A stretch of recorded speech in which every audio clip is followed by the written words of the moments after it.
मित्रों, आज सभी का भारतीय जनता पार्टी की प्रेस वार्ता में मनपूर्वक स्वागत है। आज 30 दिसंबर का दिन है। हम सभी भारतीयों के लिए गौरव का दिन है। आज ही के दिन 1943 में बंगाल की भूमि के सुपुत्र और देश के महान स्वतंत्रता सेनानी नेताजी सुभाष चंद्र बोस ने पोर्ट ब्लेयर में पहली बार आजाद भारत का झंडा फहराने का काम किया था। तो एक प्रकार से हमारे आजादी के संग्राम का ये बहुत महत्वपूर्ण मकाम था। और इसके कई साल बाद, 8 दशक बाद, आज 30 दिसंबर को जब हम पीछे मुड़ कर देखते हैं तो बंगाल के लिए भी आज से लेकर अप्रैल तक का समय बहुत महत्वपूर्ण समय है। अप्रैल में बंगाल में विधानसभा के चुनाव होने जा रहे हैं। भय, भ्रष्टाचार, कुशासन और घुसपैठ की जगह विरासत, विकास और गरीब कल्याण की एक मजबूत सरकार बनाने का बंगाल की जनता का संकल्प बंगाल में जहां पर भी जाते हैं वहां दिखाई पड़ता है। तृणमूल कांग्रेस के 15 साल के शासन में भय, भ्रष्टाचार और कुशासन और विशेषकर घुसपैठ से बंगाल की जनता चिंतित भी है, भयभीत भी है और आशंकित भी है। हम भारतीय जनता पार्टी के सभी कार्यकर्ता बंगाल की जनता को आश्वासन भी देना चाहते हैं और वादा भी करना चाहते हैं कि मोदी जी के नेतृत्व में बंगाल में भारतीय जनता पार्टी की सरकार बनने के साथ ही यहां की विरासत को हम पुनर्जीवित करेंगे। विकास की गंगा फिर से बड़ी तेज गति से बहेगी और गरीब कल्याण, जो बंगाल का आज बहुत महत्वपूर्ण मुद्दा बना है, देश भर में जहां जहां एनडीए सरकार है, भाजपा सरकारें हैं, हमने गरीब कल्याण को प्राथमिकता दी है। यहां पर भी गरीब कल्याण को प्राथमिकता दी जाएगी। और इस सब के साथ साथ एक ऐसी मजबूत राष्ट्रीय ग्रिड बनाएंगे जो बंगाल से घुसपैठ को समाप्त कर देगी। इंसान छोड़ दीजिए, परिंदा भी पैर नहीं मार पाए, इस प्रकार की एक मजबूत ग्रिड की रचना हम करेंगे। और न केवल घुसपैठ रोकेंगे, सारे घुसपैठियों को चुन चुन कर भारत के बाहर निकालने का काम भी भारतीय जनता पार्टी की बंगाल सरकार करेगी।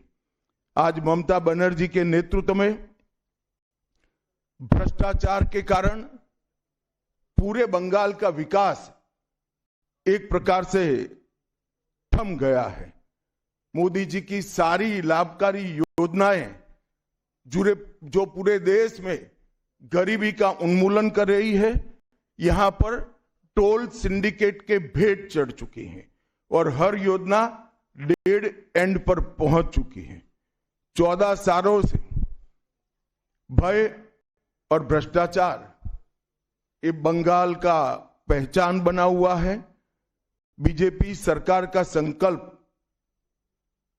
15 अप्रैल 2026 के बाद जब भाजपा सरकार बनेगी, बंग गौरव, बंग संस्कृति, उसके पुनर्जागरण की हम फिर से शुरुआत करेंगे। और विवेकानंद जी, बंकिम बाबू और गुरुवर टैगोर और श्यामा प्रसाद मुखर्जी के स्वप्न का बंगाल बनाने का हम फिर से एक बार प्रयास करेंगे। और आज मैं फिर से एक बार कहना चाहता हूं, भारतीय जनता पार्टी के लिए ये बंग भूमि बहुत पवित्र और बहुत मायने रखने वाली है, क्योंकि हमारी स्थापना, भारतीय जनता पार्टी की स्थापना, भारतीय जनसंघ की स्थापना यही बंग भूमि के बड़े नेता श्यामा प्रसाद मुखर्जी ने की है। भारतीय जनता पार्टी की स्थापना से स्वामी विवेकानंद और बंकिम चंद्र चट्टोपाध्याय, इनका अनुकरण भारतीय जनता पार्टी ने अपने सभी सिद्धांतों के अंदर किया है। मित्रों, आज जब मैं कह रहा हूं कि इस बार 26 के बंगाल के विधानसभा चुनाव में बंगाल में हमारी सरकार बनेगी, इसका मजबूत आधार भी भारतीय जनता पार्टी के पास है। मैं आपको 2014 से 2024 तक के चुनाव के यात्रा के परिणामों को बताना चाहता हूं। 2014 के लोकसभा चुनाव में हमें 17% वोट मिले थे और 2 सीटें मिली। मेरी बात जरा सभी पत्रकार बंधु ध्यान से सुने। 2014 के चुनाव में हमें 17% वोट और 2 सीट मिले थे। 2016 के विधानसभा चुनाव में हमें 10% वोट मिले और विधानसभा की केवल 3 सीटें मिली थी। फिर 14 से 19 के बाद 19 के लोकसभा चुनाव में हमें 41% वोट मिले और 18 सीटें मिली। और 21 के विधानसभा चुनाव में हमें 38 वोट मिले और 77 सीटें मिली। ये बहुत बड़ा अंतर है। जिस पार्टी को केवल 3 सीट मिले थे, वो पार्टी 5 साल के ही अंतराल में 77 सीट प्राप्त करी। और इसका नतीजा देखिए, कांग्रेस, जिसकी एक प्रकार से स्थापना ही बंगाल से शुरू हुई, वो कांग्रेस पार्टी बिग जीरो पर पहुंच गई। और 34 साल तक शासन करने वाला कम्युनिस्ट गठबंधन भी एक भी सीट प्राप्त नहीं कर पाया और हमने मुख्य विपक्ष का स्थान प्राप्त किया। आज शुभेंदु जी मेरे साथ यहां पर बैठे हैं, वो हमारे प्रतिपक्ष के नेता हैं।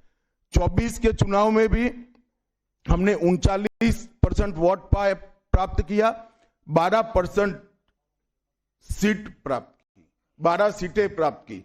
और 26 में हम निश्चित रूप से प्रचंड बहुमत के साथ भारतीय जनता पार्टी की सरकार बनाने वाले हैं।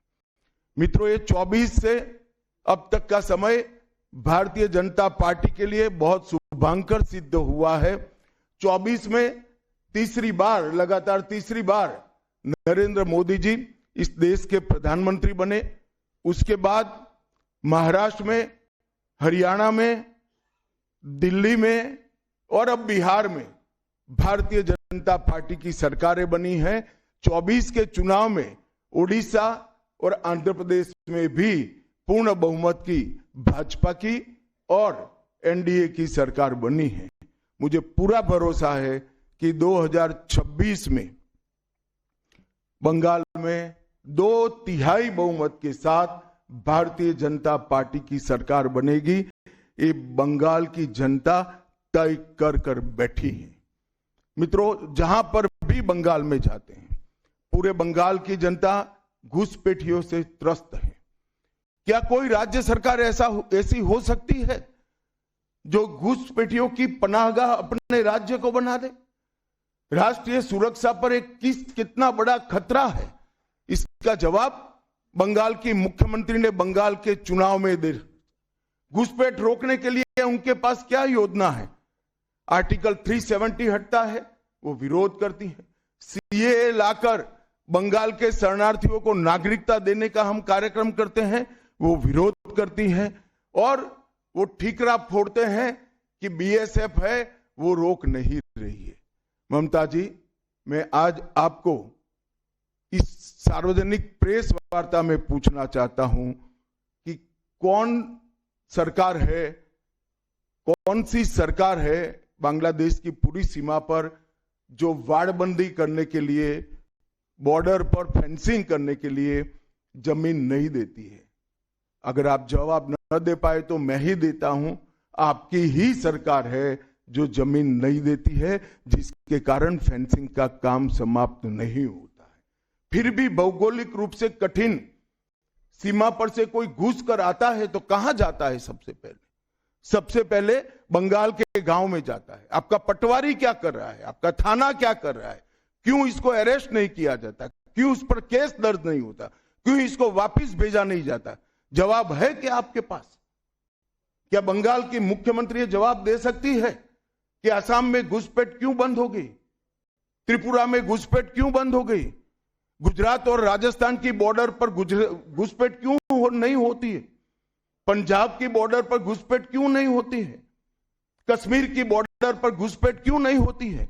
सिर्फ बंगाल में क्यों होती है? क्योंकि आपकी निगहबानी में घुसपैठ कराई जाती है और बंगाल को धीरे धीरे डेमोग्राफी चेंज कर आपकी वोट बैंक को पुख्ता करनी चाहती है। मगर ये लंबा नहीं चलेगा।